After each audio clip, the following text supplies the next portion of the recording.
যদি একসাথে সম্প্রচার করে গোটা বাংলাদেশে যদি একই টাইমে অবস্থান করতে পারে, তাম সৃষ্টির মূল ঝিরি হাবিবে কিবরিয়া মুস্তাফা সাল্লাল্লাহু আলাইহি ওয়াসাল্লাম এক টাইমে তাম জগতে বিরাজমান হতে পারে কিনা?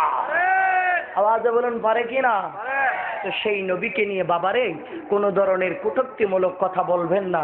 আমি আদবের সহিত, আমার বড় ভাইয়েরা রয়েছেন, ওস্তাদের সমতুল্য হুজুর রয়েছেন, মা রয়েছেন, মুরব্বী রয়েছেন, আমি আপনাদের সন্তান মনে করুন, এ কথা জীবনেও বলবেন না। আল্লাহর হাবিবের শানে আঘাত করলে আল্লাহ পাক সহ্য করতে পারে না। কেন? নবীটাকে আমার ভাই তোমার ভাই কারো কেউ নয়, নবী হচ্ছে সকল উম্মতের দরদি, ঠিক কিনা? তো যেই নবী না হলে কিছুই হতো না। ওই নবীকে সম্মান করলে, তাজিম করলে ঈমান মজবুত হয়। কেন আমরা নবীকে নিয়ে বিশ্রী ভাষায় কথা বলবো?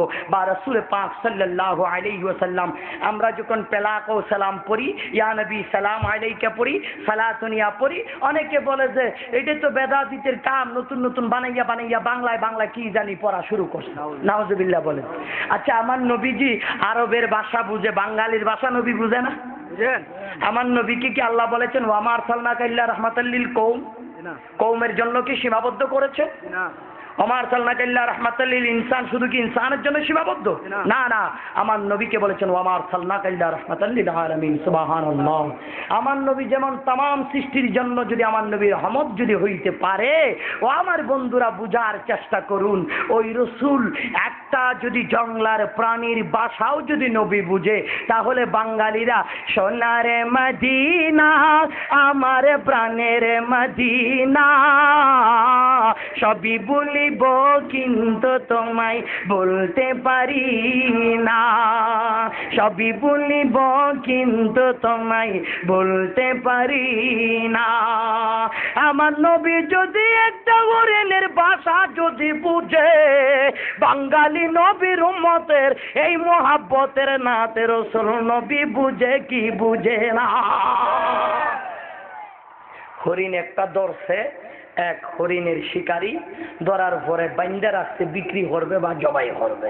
আমার নবীজি ফাঁস দিয়ে যাওয়ার সময় হরিণ ডাক দিছে আমার নবীজিকে, ডাক দেয়া ইয়া রাসূলুল্লাহ আপনি একটু জাবিনদার হন না, আমার দুটো বাচ্চা আছে, আমার বাচ্চাগুলি খাবার খায় নাই, পেটের ক্ষুধায় তারা এখন কাঁদতেছে, নবীজি গো আপনি যদি একটু জাবিনদার হন তাহলে আমি আমার বাচ্চা দুটোকে খাবার দিয়ে আবার এই বেটার কাছে ধরা দেব। তো আমার নবী তো রহমাতুল লিল আলামিন, সুবহানাল্লাহ বলুন না। আমার নবী হরিণের ভাষা বুঝে, সুবহানাল্লাহ বলবেন না? এখন পাগলেরা বলে যে ইয়া নবী সালাম আলাইকা পড়ো, বানাইয়া বানাইয়া বাংলা দুরূদ শরীফ পড়ে, এগুলা বেদাত আর শিরক, এই ধরনের অনেক কথা আমার ভাইয়েরা বলেন। না বুঝে বিদায় কেউ বলে, কেউ বুঝে বলে। আল্লাহ সবাইকে হেদায়েত নসিব করুক, আমিন। আর একটু চাওয়াজ বলুন আল্লাহুম্মা আমিন। তা আমার নবী যেখানে একটা পশুর ভাষা বুঝে, সেখানে বান্দার বাংলা ভাষা নবীর জন্য তো সেটা কোনো ব্যাপারেই নয়, সুবহানাল্লাহ। কারণ আমার নবীর টিচার তো দুনিয়ার কোনো পার্সন ছিল না, যার কারণে তিনি দুনিয়ার সব ডিগ্রি লাভ করার পরও যে কোনো একটা ডিগ্রি তার মধ্যে অভাব থাকতে পারে, যেই সাবজেক্টের উপর সেই পারদর্শী নয়, সেই ধরনের টিচার পড়ার একটা ঘাটতি থাকতে পারে। আমার নবীর টিচার ছিলেন খুদ লা ইলাহা ইল্লাল্লাহ, সেই নবী মুহাম্মদুর রাসূলুল্লাহ সাল্লাল্লাহু আলাইহি ওয়াসাল্লামের জ্ঞানের তো কোনো অভাব নাই। যেরকম সুবহানাল্লাহ বলতে গেলে, জ্ঞান সম্পর্কে পড়তে গেলে অনেক কিছু বের হয়ে যাবে, তখন দেখা যাবে যে আরো মাথা তাদের খারাপ হয়ে যাবে। যেই কথা নবীর শানে তারা বলেছেন, আমার ভাইয়েরা এগুলা বলতে গেলে অনেক লম্বা কাহিনী, আমি সেদিকে যাব না। হরিণ যখন এই কথা নবী পাক সাল্লাল্লাহু আলাইহি ওয়াসাল্লামকে যখন বললেন, আমার নবী শিকারীকে বলে, এই বেটা হরিণটা যে কাঁদে দেখো না, তুমি হরিণটাকে একটু জাবিন দাও। তা আমার নবীজিকে বলে, আপনি কি পাগল হয়েছেন? মানুষকে যদি টাকা পয়সা পাওয়ার পরে না দিলে যদি ধৈর্য আনে, একটু যদি সারা পায় আর দেখা দেয় না, আর আপনি মনে করছেন জানলার পশু ধরা দিবে?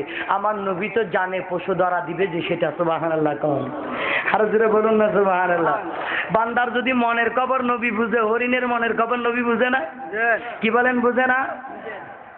আল্লাহর প্রিয় নবী বলেন, শিকারী শোন শোন, এই হরিণ যদি তোর কাছে যদি ধরা না দেয়, আমি নবী পাক তোর কাছে দাঁড়াইলাম, হরিণ বিক্রি করলে যত দিনার দিরহাম পাওয়া যাবে সেই যদি না আসে আমি তোকে দিয়ে দেব।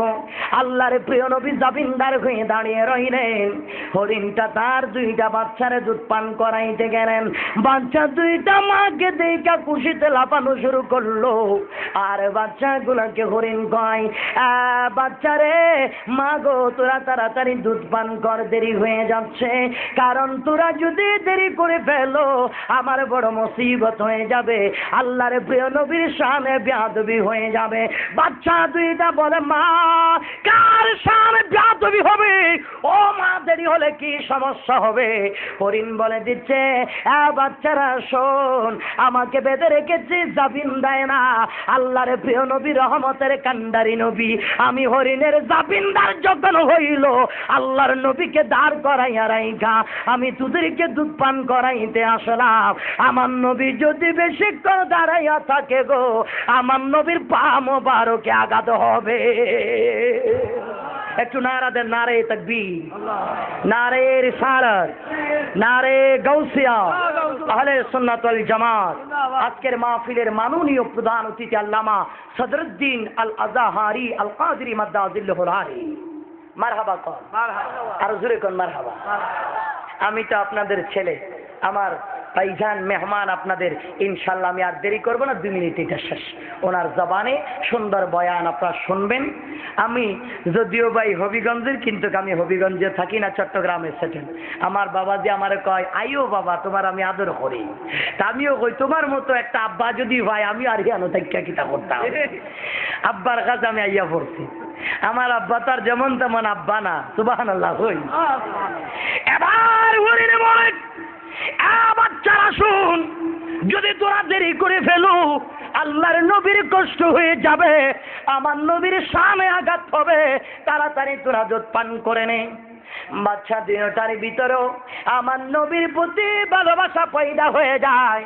এই হরিণের 2 বাচ্চা বলে দিচ্ছে, মা গো আমরা আপনার বুকের দুধ পান করব না, যেই নবী এত দরদি হইয়া আমাদের কাছে আপনাকে পাঠাইলেন দুধ পান করাইতে, ওই মদিনার নবীর চেহারা আনোয়ার না দেখা আমরা বাচ্চাও দুধ পান করব না। বাচ্চাগুলা নবীর প্রেমিক হয়ে গেল। এখন বাচ্চা মা এক লগে 3টা যায়। আমার নবীজি বেড়াদারে কয়, এই বেড়া তুই ছাড়তে চাও নাই একটা, তোর কপাল কত বালা দেখছো নি এখন এই 3টা। আমার নবীজি এই কথা বলতে দেরি, এই কাফের বেড়াটা কয়, ইয়া রাসূলুল্লাহ ইয়া হাবিবাল্লাহ, আপনাকে জঙ্গলার পশু, ইয়া রাসূলুল্লাহ বনের পশু আপনাকে চিনলো, আমি লাত মানাতের ধর্মের মধ্যে পূজারি হইয়া নবীজি আমি আপনাকে চিনতে পারি নাই। খোদার কসম করে বলি আমার দুনিয়ার দিরহাম মনি মুক্তা হীরা লাগবে না, নবীজি গো আমার লাগবে আপনি নবীকে। নবী আপনাকে পেলে আমার সবকিছু হয়ে যাবে। সেই কাফির বেড়াখানা আমার মদিনার নবীর চেহারায় আনোয়ার দেখে দেখে জবানে মুস্তাফায় ওয়াদানিয়তের দাওয়াত গ্রহণ কইরা এই কাফির বেড়া কালেমা পড়ে সেই জায়গার মধ্যে মুসলমান হইয়া যা। বাইরা বুঝাইতে চেয়েছিলাম আল্লাহ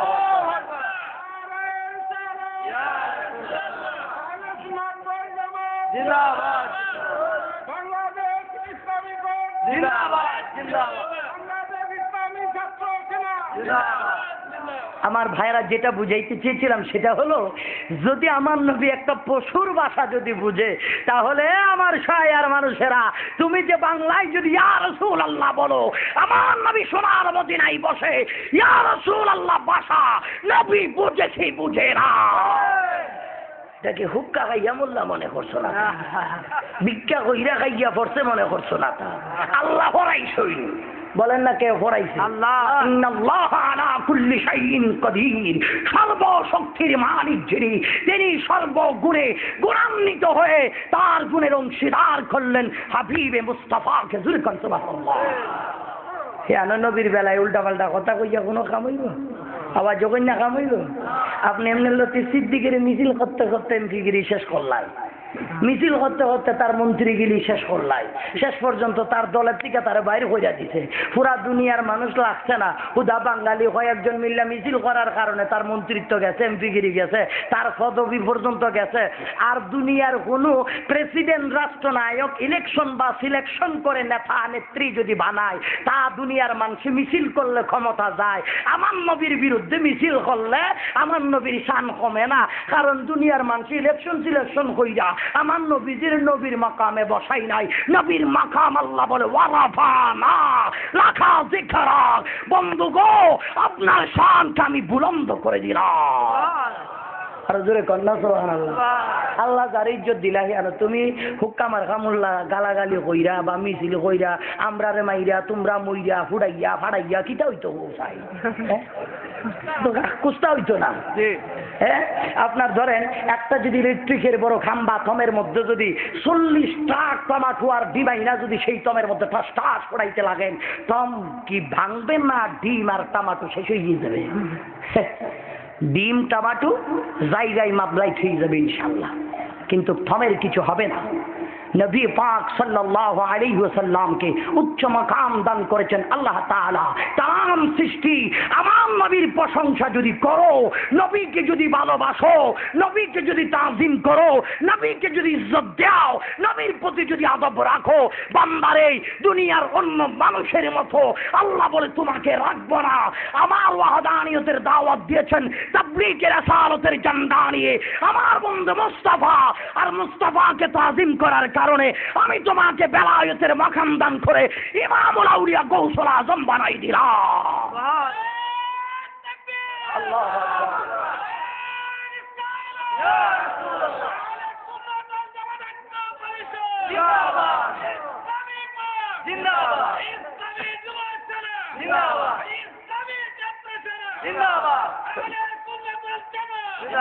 নবীরে ভালোবাসলে দাম বাড়ে, অন্য নবীরে ভালোবাসলে কি বাড়ে? দাম বাড়ে। আচ্ছা, এই নবীর ভালোবাসা ইনশাল্লাহ কাল কুত্তিকা নামাজ খারা খারা পড়তা না, হাত তুলে দেখাই নামাজ তো ইনশাল্লাহ বাদ দিয়ে আলাই ভাই, কিতা ঠিক নেই না? না, নবীর প্রেম থাকলে চলে, নামাজের দরকার নাই। নবীজির ভালোবাসায়, নবীজির মহাব্বতে সকলে 5 ওয়াক্ত নামাজ পড়তে রাজি আছে? আওয়াজে বলুন রাজি আছে? নামাজ তো আমরা লাগিয়েছে, তো আমরা নামাজ পড়তাম না কিতার লাগি? আমরা নামাজ আমরাই পড়মু। হ্যাঁ, নবীর মহব্বত করে যদি নামাজ পড়ে, কারণ কাল কিয়ামতের ময়দানে আপনার কাছে কোনো হিসাব হইব সব কটা পড়ে। আগে আউয়ালু মা ইউহাসাবু বিহিল আবদু ইয়াউমাল কিয়ামাতিস সালাহ, সর্বপ্রথম নবীর গোলাম রে তোমার কাছে নামাজের হিসাব নেওয়া হবে, ঠিক কিনা? আওয়াজে কন্যা ঠিক কিনা? এজন্য নুজাহাতুল মাজালিস কিতাবে খুব সুন্দর একটি ঘটনা বর্ণনা করেছেন, চমৎকার। আমি সংক্ষিপ্ত ভাষায় সেটা বলছি। হুজুর গুলার বউ তাকে খুব সুন্দর সুন্দর, ঠিক, এটা মিথ্যে কথা ঠিক। আমার ভাইজান তো সাদি মুবারক করছে কিনা জানি না, যত হুজুর আছে তার বউগুলা বেশি সুন্দর। আমিও সিটাং এক আওয়ামী লীগের নেতার মাইয়া বিয়া করছি, মাশাআল্লাহ বলার মতো না, খুব সুন্দর আছে। আপনাদেরকে তো দেখাই নাই, সুন্দরের প্রশংসা করছে আর কি। এক হুজুরের সুন্দর লাল টুকটুকে চেহারা এক বউ দেখা এক বেড়ার মধ্যে প্রেমের ইশকে জারি হয়েছে। এই বেড়া দেখা মাত্র কয়, তোমার লগে প্রেম করবো। হুজুরের বউ কয়, তওবা তওবা আস্তাগফিরুল্লাহ, আমি একজন ইমাম সাহেবের বউ, তুমি আমার এই কথা কইতে পারলা? এই বেড়া কয়, এই বেডি প্রেমের মরা জলে ডুবে না। বেডি প্রেমের মরা যেন জলে পর্যন্ত ডুবে না, হ্যাঁ ভালোবাসে কি তুইছে? প্রেম এত বড় একটা জিনিস, প্রেম করো। বেডি সোজা জামাইয়ের কাছে গিয়ে কয়, স্বামী একটা কথা বলবো, রাগ করবেন না তো? কয়, তুমি তো কোনো কথা শুরুই করো নাই, রাগ না খুশি কেমনে বুঝলাম, কও আগে কি? কয়, কত হইলো আমার লগে একজনে প্রেম করতে চায়। জামাই হলো মসজিদের ইমাম সাহেব। জামাই বলে, তওবা তওবা আস্তাগফিরুল্লাহ, দুনিয়ার যদি কোনো মাস্টারের বউ কইলে সারা যাইতো, তুই একজন ইমাম সাহেবের বই এই কথা কইছো? বরিশালের কথা বুঝেন আপনারা? এই কথা তুমি কইছো, তোমার মুখে সাজাই না, হ্যাঁ বেড়ি তোর খারাপ দিব। না না, প্রেম তো আমি আর করতে চাই নাই, আমার লগে প্রেম করতে চাইছে, হেডি আপনার কইছি, বাসার উপায় হান আপনি বাইর করে দেন, তার থেকে কেমনে বাঁচাবো? এখন সে বুদ্ধি দেয়, ঠিক আছে এই বেটা যদি তোরে আর কোনো সময় যদি প্রেমের প্রস্তাব দেয়, তারে কইবি প্রেম এত সহজ জিনিস না, অনেক কন্ডিশন আছে, সব কন্ডিশন নিয়ে যদি দুইজন একটা কম্প্রোমাইজ হয় তাইলে প্রেম করা যাবে। কই সেই কন্ডিশনটা তো কইয়ালাম, কি কমো তারে? কই কন্ডিশন হইব, তারে বলবি এই বেটা প্রেম করতে চাও, মোর জামাই এলো মসজিদের ইমাম সাহেব, বুঝছো? মোর জামাইয়ের পেছনে 40 দিন পর্যন্ত নামাজ পড়া লাগবে, তারপরে তোর লোকে প্রেম করবো। সুবহানাল্লাহ। এখন বেরিয়ে কয় বুদ্ধি তো খারাপ দেন নাই, এটা যদি আমি আগে পাইতাম বুদ্ধি, আমার বিয়ের আগে আমার কেউ প্রেমের কথা কইতে পারত না। বুদ্ধি তো ঠিকই আছে। ঠিক আরেকদিন বেটা দেখে কয় এই বেডি কথা এত কইতেছি তুই হলো না খা। এই ভিডিও গরম হয়ে গেছে। এত সোজা কচু পাতার পানি মনে করছো, উপর দিয়ে দিলে ভইরে যাইবে? প্রেম তো সোজা না বেটা। প্রেম করতে যখন চাও তাইলে আমিও তোমার লগে প্রেম করতে চাই, কন্ডিশন আছে, মানতে রাজি আছো? কয় তুমি যা কন্ডিশন সব কথা মানতে রাজি আছো। কয় কি কও? কন্ডিশন হলো আমি তোমার সাথে প্রেম করব, আমার জামাই তো মসজিদের ইমাম সাহেব, তা তো জানো? কয় জানি। আমার জামাই পিছনে 5 ওয়াক্ত না 40 দিন পর্যন্ত নামাজ পড়া লাগবে। এই কথা বলার পরে বেড়াই কয় কে এই বেড়ি 40 বছর নামাজ পড়বো, কোনো আপত্তি নেই, তোরে পাইলে চলে। কয় পইরাল বেড়া, হইয়া কালে বুঝবি প্রেমের মজা কি জিনিস, এখন তো বুঝো না। 40 দিন বললে হইবে না, 5 ওয়াক্ত পড়া লাগবে, 5 ওয়াক্ত। কারণ হে আবার এক অক্ত পইরা যদি 40 দিন এক অক্ত পড়লে 40 দিন পুরাই গেল, কইব আমি পড়ে লাইছি, তাহলে শেষ হয়ে গেল না। যার কারণে কয় 5 ওয়াক্ত করে পড়া লাগবে ডেলি। কয় তাও হইবে না, ফজরেরটা যদি 12টাই পইরা আর একটারটা যদি তুই 5টা পড়া কাম হইবে না, যেইটা সেই টাইমে পড়া লাগবে। 5 ওয়াক্ত নামাজ কনকনে শীতে ঠান্ডা পানি দিয়ে উঁচু করে মসজিদে গিয়ে মুসল্লি হইয়া জামাত সহকারে 5 ওয়াক্ত নামাজ যদি 40 দিন পর্যন্ত পড়তে পারো, তাহলে আমি তোমার সাথে প্রেম করতে রাজি আছি। এই বেড়া কয় ঠিক আছে, তোর প্রস্তাব মেনে নিলাম, আমি আজ থেকে 40 দিন পর্যন্ত 5 ওয়াক্ত নামাজি হব, এরপরে তোর সাথে প্রেম করব, কিন্তু তারপরে আর নামাজ পড়বো না। কয় বেড়া আগে পইরা দেখ প্রেম মজা নাকি নামাজ মজা। সুবহানাল্লাহ। কোন একদিন যায়, 2 দিন যায়, 5 দিন যায়, 1 মাস যায়, 40 দিন পার হয়ে গেল। এই বেডা আর হুজুরের বউরে প্রেমের প্রস্তাব দেয় না। হুজুরের বউ একদিন কই বেডা বারবার প্রেমের কথা কই, তাকে বুড়া গুড়া চাইলা না, পুরো চাইলা না, মানুষের সামনে লজ্জা শরম ফালায়া প্রেমের কথা কই, তা এখন কও না খা। এই বেডা বলতেছে বেডি প্রেমের কথা তুই আমারে বলো, আমার কাছে তোমার প্রেমের কথা মজা লাগে না। আমি 40 দিন যখন নামাজ পড়লাম, আমি প্রতি বৃহস্পতিবার ইশারের নামাজের পরে যখন আমি ঘুমাই, প্রতি জুমার রাত্রে আমি নামাজের কারণে আমার মদিনাওয়ালা নবীরে দেখতে পেলাম। আমি আমার নবীজিরে দেখতে পেলাম। বেটি রে, তোর প্রেম আমার কাছে আর ভালো লাগে না, আমি এমন একটা প্রেমের সাগরে ডুব দিলাম, তোর প্রেম আমার কাছে ভালো লাগে না। বেডিটা কই হইয়া কালে তো কইছিলাম নামাজ মাজা না প্রেম মজা বুঝাল নামাজ কারে খায়। এজন্য আমার আল্লাহ তাআলা বলে দিচ্ছি নফসালাতা তানহা আনিল ফাহশাই ওয়াল মুনকার। ও রাসূল পাকের গোলামেরা, আউলিয়া ইকরামের গোলামেরা, নামাজ ছাড়বেন না, নামাজ ছাড়বেন না।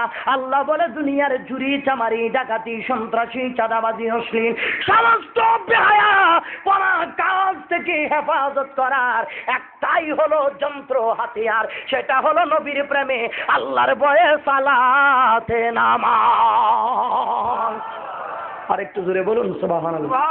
আল্লাহ পাক রসুল পাকের সমস্ত গোলামদেরকে নবী পাকের প্রেমে আল্লাহর হুকুম মেনে 5 ওয়াক্ত নামাজ পড়ার তৌফিক দান করুক, আমিন।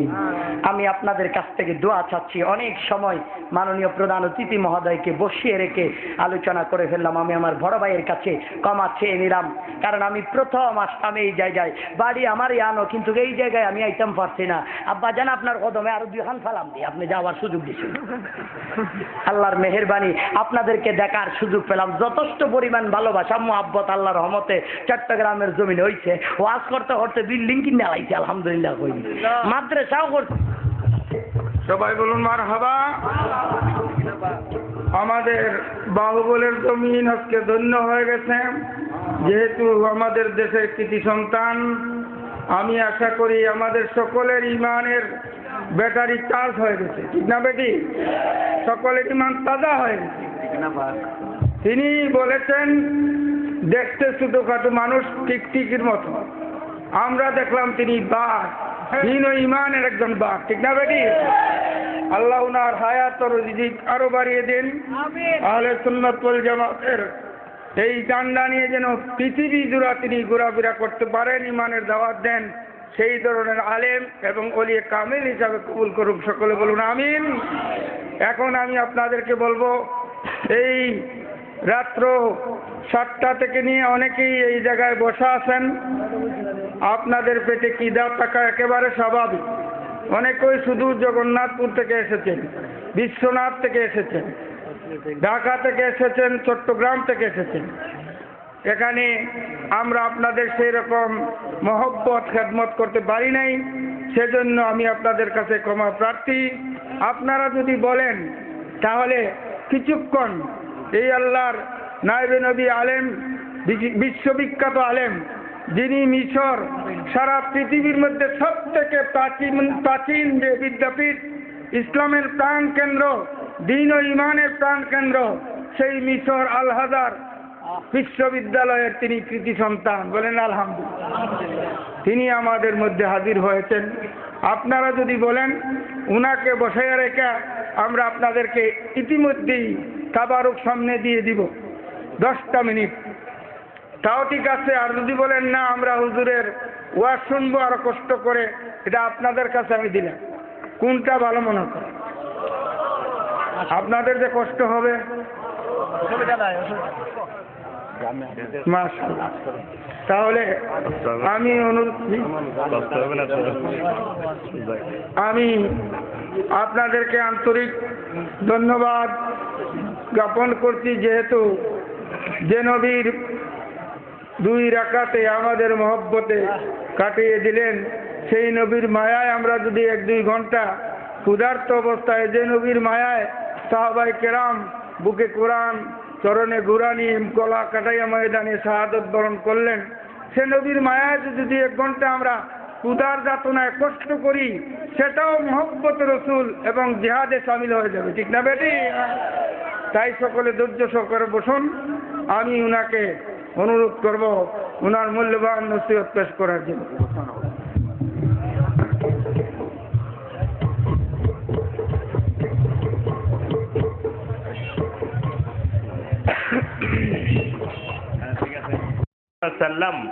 হাদিসে পাকের মধ্যে ঘোষণা করেছেন, যারা আমি রসুলের উপরে মহব্বত সহকারে দরুদ শরীফ পড়ে, আমি রসুল ওই দরুদ শরীফের আওয়াজ নিজ কান মোবারকে শুনি। সুবহানাল্লাহ বলবেন না? শুধুই কি তাই, এরপরে বলতেছেন ওয়া আরিফুহুম, কারা আমি রসুলের উপর দরুদ শরীফ পড়লো আমি তাদের সবাইকে চিনি। সুবহানাল্লাহ বলুন। এখন আমরা কি এইভাবে আস্তে আস্তে মহব্বত বাদ দিয়ে দরুদ শরীফ পড়ব যাতে রসুল আমাদেরকে না চেনেন, নাকি আমরা সবাই রসুলের পাকের সাথে পরিচিত হতে চাই দরুদে পাকের মাধ্যমে? পরিচিত হতে চাই, চাই কি না? যদি চাই একটু মহব্বত সহকারে দরুদ শরীফ পড়েন। আল্লাহুম্মা সাল্লি আলা সাইয়্যিদিনা মাওলানা মুহাম্মদ ওয়া আলা আলি মাওলানা। সৃষ্টিকুলের সবাই বলে আজ আমাদের খুশির দিন,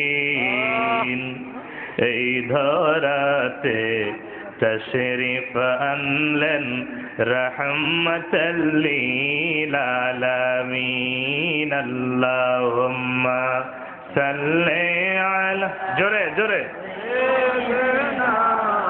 মাওলানা মুহাম্মদ ওয়া আলা আলি মাওলানা। বলগল উলা বিকামালিহি কশফদ দুজা বিজমালিহি হাসনাত জমিউ খসালিহি সল্লু আলাইহি ইন্নিল তায়ারি হাসাবাম يوما إلى أرض الحرم بلغ سلامي روضة فيها النبي المحترم بلغ العلا بكماله كشف الدجى بجماله حسنت جميع خصاله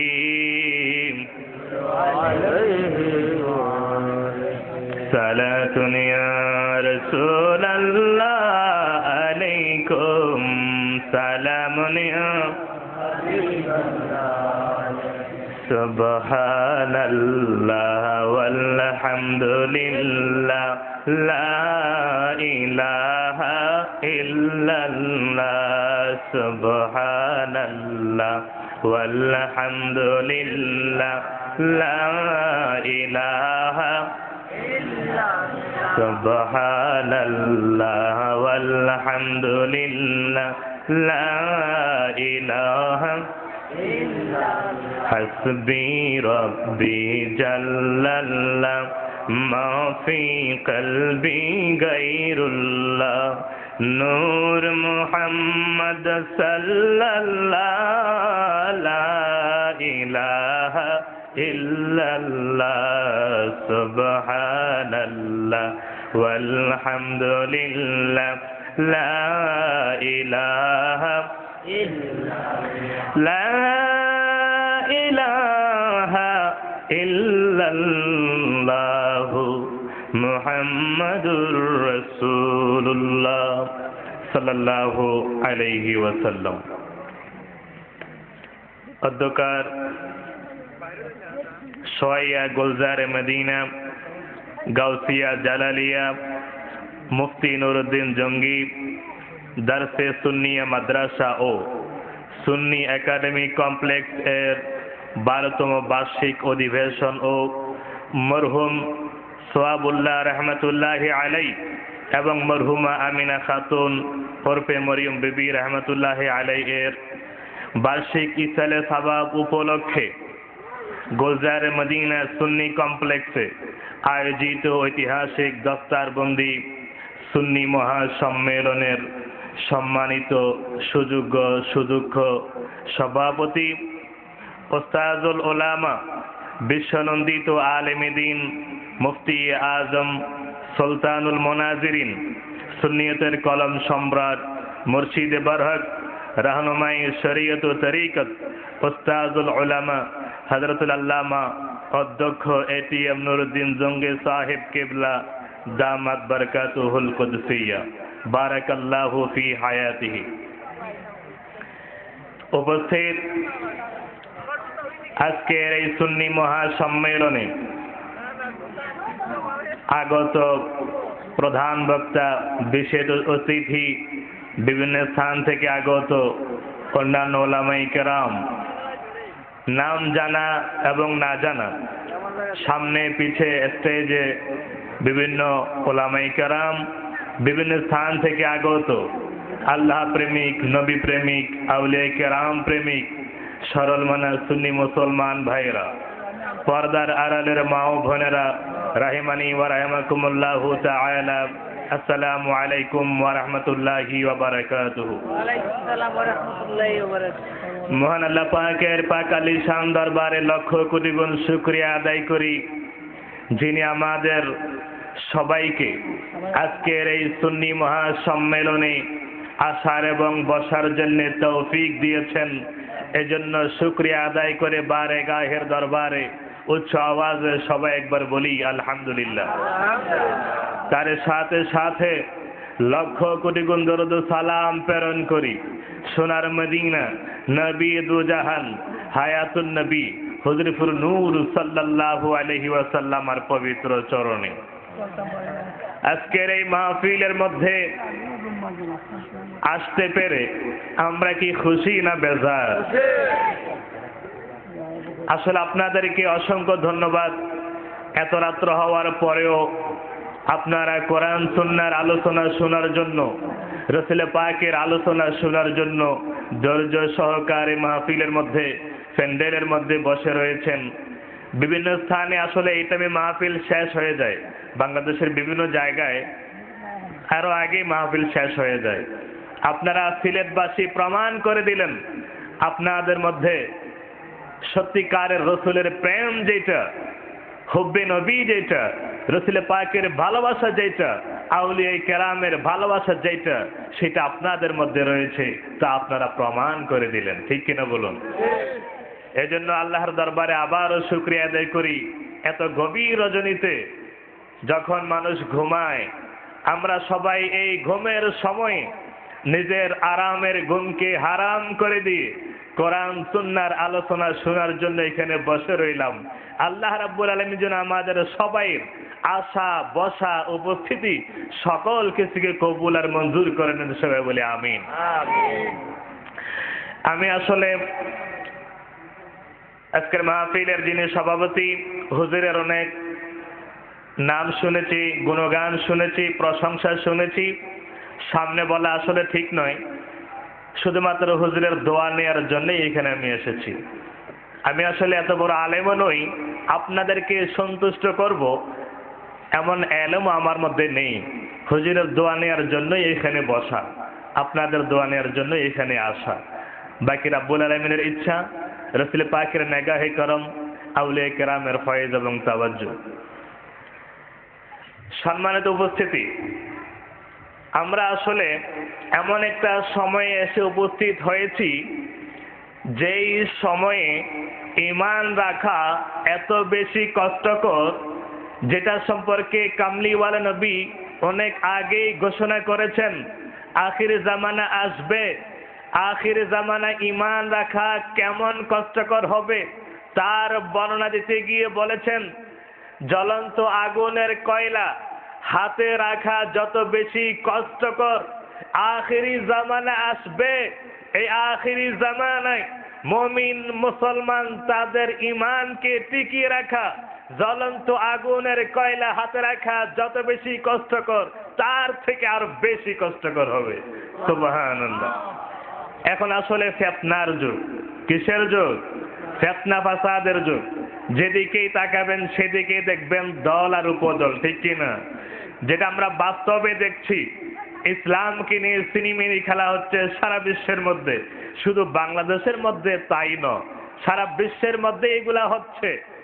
ইসলামের দল উপদলের শেষ নেই। তার কারণ কি? এটা যদি বলতে যাই সেখান থেকেই বের হবে কামলিওয়ালা নবীর পাওয়ার এবং পজিশন। সুবহানাল্লাহ বলুন। যারা এখন আমার ওলামাই কেরাম, অন্যান্য ওলামাই কেরাম রয়েছেন, যারা বলবেন রাসূল পাক সাল্লাল্লাহু আলাইহি ওয়াসাল্লাম ইলমে গায়েবের অধিকারী নন, ভবিষ্যতের জ্ঞান, ইলমে গায়েব যেটা, অদৃশ্য জ্ঞান যেটা, সেটা রাসূল পাকের মধ্যে নেই, বলেন কি না? এবার ওনারা কিন্তু এই হাদিসটা ওয়াজ করেন যে আখিরি জামানায় ৭৩ দল হবে, ৭২ দল হবে জাহান্নামী, একদল হবে জান্নাতি। সাহাবায়ে কেরাম জিজ্ঞাসা করলেন কোন দল জান্নাতি হবে? কামলিওয়ালা নবী বলেছিলেন মা আনা আলাইহি ওয়া আসহাবি, যেই দলের মধ্যে আমি রয়েছি এবং আমার সাহাবায়ে কেরাম রয়েছেন, ওই দলটা হচ্ছে জান্নাতি। ঠিক কিনা? যদি এই দলটা জান্নাতি হয়, আমার ভাইরা সেটা ওয়াজ করেন, আমার ভাইরা ৭৩ দলের ওয়াজ কিন্তু করেন এবং নিজেরা নিজেদেরকে সুন্নি দাবি করেন, আহলে সুন্নাত ওয়াল জামাত দাবি করেন, সুন্নি দাবি করার সাহস পান না, ভিতরে ভিতরে আহলে সুন্নাত ওয়াল জামাত দাবি করেন। এখন প্রশ্ন হচ্ছে, আপনি একদিক দিয়ে বলবেন আহলে সুন্নাত ওয়াল জামাত আমি, আরেক দিক দিয়ে বলবেন রাসূল ইলমে গায়েব জানে না, আরেক দিক দিয়ে আপনি হাদিস বলবেন যে হাদিস রাসূল বলেছিলেন 1400 বছর আগে, আর ওই হাদিসের বাস্তবতা পাচ্ছি আমরা বর্তমানে। ঠিক কিনা? ৭৩ দল হবে বলেছেন কি রাসূল এখন না অনেক আগে? 1400 বছর আগে বলেছিলেন। এটাই তো প্রমাণ করে রাসূলের ইলমে গায়েব। ঠিক কিনা? এই হাদিস মানি কিন্তু ইলমে গায়েব মানি না। নাউযুবিল্লাহ বলবেন না? হাদিস মানি কিন্তু ইলমে গায়েব মানি না। বিচার মানি বটগাছ আমার। এই হচ্ছে আমাদের বর্তমান উসুল। আপনাদেরকে কয়েকটা শুভ সংবাদ দিয়ে আমি সামনের দিকে আগাচ্ছি। সেটা হচ্ছে, যেমনিভাবে বাংলাদেশের মধ্যে দল উপদল রয়েছে, ইসলামী এই নাম নিয়ে, ইসলাম ধর্ম নিয়ে তেমনিভাবে সারা বিশ্বের মধ্যে রয়েছে। তার মধ্যে শুনে খুশি হবেন, আলহামদুলিল্লাহ আমরা গর্ব করে অহংকার করে বলতে পারি, আমরা যেই দলের মধ্যে রয়েছি, যেই পথে এবং মতের মধ্যে রয়েছি, এই পথ এবং মতেই হচ্ছে সঠিক এবং নাজাত প্রাপ্ত। সবাই বলে আলহামদুলিল্লাহ। তার কারণ আমি যখন বাংলাদেশে ছিলাম তখন হয়তো ভাবতাম বাংলাদেশ, ভারত, পাকিস্তান এই কয়েকটা দেশের মধ্যে মনে হয় এই সুন্নি শব্দটা বিদ্যমান। সুন্নি ওলামায়ে কেরাম মনে হয়, সুন্নি মানুষ মনে হয় এখানেই আছে। আর ভাবতাম মনে মনে হয় সুন্নিরা এখানে বানানো কোনো একটা জিনিস, বাইরে কোথাও নেই। এইভাবে আমাদের বিভিন্ন ওলামায়ে কেরাম বিভিন্ন জায়গায় বলে, বাতিলপন্থী ওলামায়ে কেরাম। কিন্তু আজহারে যাওয়ার পরে দেখলাম বিশ্বের 110টারও বেশি দেশের লোক, স্টুডেন্ট সেখানে লেখাপড়া করেন। সবার সাথে আলোচনা করার পরে দেখা গেল বিশ্বের যেখানে মুসলমান রয়েছে সেখানে সুন্নি মুসলমান রয়েছে। আলহামদুলিল্লাহ বলেন। যেখানে মুসলমান রয়েছে সেখানে সুন্নি মুসলমান রয়েছে। আমরা মিলাদুন্নবী পালন করি, এই মিলাদুন্নবী কি শুধুমাত্র ভারত উপমহাদেশের মধ্যে রয়েছে? এই মিলাদুন্নবী কি শুধুমাত্র এই সিলেটের জমিনের মধ্যে রয়েছে? সারা বিশ্বের মধ্যে মিলাদুন্নবী রয়েছে। আমরা যেমনি ভাবে মিশরে সরকারি ভাবে মিলাদুন্নবী পালন হয়, বাংলাদেশে যেমনি ভাবে জুলুস বের হয় জশ্নে জুলুস ঈদে মিলাদুন্নবী, তেমনি ভাবে মিশরের মধ্যেও জশ্নে জুলুস র্যালি বের হয় ঈদে মিলাদুন্নবী সাল্লাল্লাহু আলাইহি সাল্লামের। খুশির সংবাদ নয় কি? আপনারা কি খুশি হন নাই? শুধু তাই নয়, আল আজহার প্রতিষ্ঠিত হচ্ছে আহলে সুন্নাত ওয়াল জামাতের আকায়েদের উপরে। আলহামদুলিল্লাহ বলেন। এর আগে সর্বপ্রথম যখন আজহার প্রতিষ্ঠা হয়েছিল তখন প্রতিষ্ঠা করেছিলেন জাওহার আস-সাকাল্লি, তখন প্রতিষ্ঠা করেছিলেন শিয়া মাযহাব প্রতিষ্ঠা করার জন্য আজহার প্রতিষ্ঠা করা হয়, তৈরি করা হয়। এরপরে গাজী সালাউদ্দিন আইয়ুবী রহমতুল্লাহি আলাইহি তিনি যখন মুসলমানের নেতৃত্ব নিয়ে বিজয় করেন কোচ বিজয় করার পরে মিশর বিজয় করেন, মিশর আধিপত্য অর্জন করেন, সেখানে গাজী সালাউদ্দিন আইয়ুবী শিয়া মতাদর্শ যেটা সর্বপ্রথম পড়ানোর চেষ্টা করা হয়েছিল সেটা বন্ধ করে দিয়ে তিনি সেই দিন থেকে আহলে সুন্নাত ওয়াল জামাতের আকায়েদ ভিত্তিক দরস শুরু করেন। এবং সেই গাজী সালাউদ্দিন আইয়ুবী যেদিন শুরু করেছিলেন সেদিন থেকে আজ পর্যন্ত এখনো আল আজহার প্রতিষ্ঠা হচ্ছে আকায়েদে আহলে সুন্নাত ওয়াল জামাতের উপরে। শুধু তাই নয়, আরো খুশির সংবাদ হচ্ছে আমরা বাংলাদেশে সুফি তত্ত্ব রয়েছে। সুফি তত্ত্ব চিনেন তো? ওলামায়ে কেরাম, বিশেষ করে আউলিয়ায়ে কেরাম, পীর সাহেবরা যে জিনিসটা বেশি চর্চা করেন, তরিকতের লোকজন যেটা বেশি চর্চা করেন, সুফি তত্ত্ব, দর্শন তত্ত্ব। আজহারের অনেক ফ্যাকাল্টিতে এই তাসাউফের কিতাব রয়েছে। তাসাউফের 100 করে নাম্বারের পরীক্ষা রয়েছে। তাসাউফের উপর পরীক্ষা দিয়ে পাস করে তারপরে সেখান থেকে বের হওয়া লাগে। তাসাউফ সেখানে শিক্ষা দেওয়া হয়। আরো খুশির সংবাদ হচ্ছে আল আজহারের বর্তমানে যিনি প্রধান, শাইখুল আজহার বলা হয়, যার উপাধি হচ্ছে ইমামুল আকবর, গ্র্যান্ড ইমাম। ওই গ্র্যান্ড ইমাম হচ্ছেন রাসূল পাক সাল্লাল্লাহু আলাইহি সাল্লামের বংশধর। আলহামদুলিল্লাহ বলে। বর্তমানে যিনি দায়িত্বে রয়েছেন শেখ আহমদ তৈয়ব, তিনি হচ্ছেন রাসূল পাকের একজন বংশধর, আওলাদে রাসূল, নবী বংশ। এই জন্য উনি আসার আগে যিনি ছিল সৈয়দ শেখ তানতাবী রহমতুল্লাহি আলাইহি, উনি সৌদি আরবে ইন্তেকাল করেছেন, হজ করতে গিয়েছিলেন, আসার সময় ইন্তেকাল করেছেন। ওনার সময় ওনাকে নরম পেয়ে অনেক বিভিন্ন জন এখানে ঢুকে পড়ছিল যারা আহলে সুন্নাত ওয়াল জামাতের মতাদর্শের পরিপন্থী।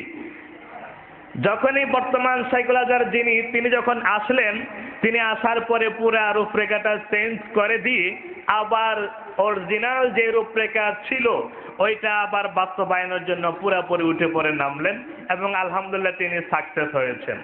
আলহামদুলিল্লাহ। এগুলা হচ্ছে আপনাদের জন্য সুখবর। যে সুন্নিয়ত প্রতিটা জায়গায় রয়েছে, প্রতিটা দেশের মধ্যে রয়েছে, প্রতিটা গ্রামের মধ্যে রয়েছে। যেখানে মুসলমান রয়েছে সেখানে সুন্নি মুসলমান রয়েছে। সুতরাং আমরা হতাশ হওয়ার কোনো কারণ নেই, মানসিকভাবে দুর্বল হওয়ার কোনো কারণ নেই, কারণ আমাদের জয় জয়কার সারা বিশ্বের মধ্যে চলছে আলহামদুলিল্লাহ। এবার আসেন রাসূল পাক সাল্লাল্লাহু আলাইহি ওয়াসাল্লাম সম্পর্কে আল্লাহ রাব্বুল আলামিন যা বলেছেন, হাদিসে পাকের মধ্যে যা এসেছে, দু একটা কথা বলে আমি চলে যাব, কারণ সকালে ঢাকা পৌঁছে লাগবে, সকালে আবার ক্লাস আছে। আপনাদের দোয়া আমার বিয়াত বুঝাবে মনে করি আদেশ করেছে বিদায় আদব রক্ষার্থে আমি বলছি যে আসলে কিন্তু মহান মুক্তির সাথে বসাটা এটা ঠিক হয় না। তো বাজার কেউ কথা বলেন না আপনারা, আবারও চুপচাপ করে খাওয়া। বিসমিল্লাহির রহমানির রহিম। ওমা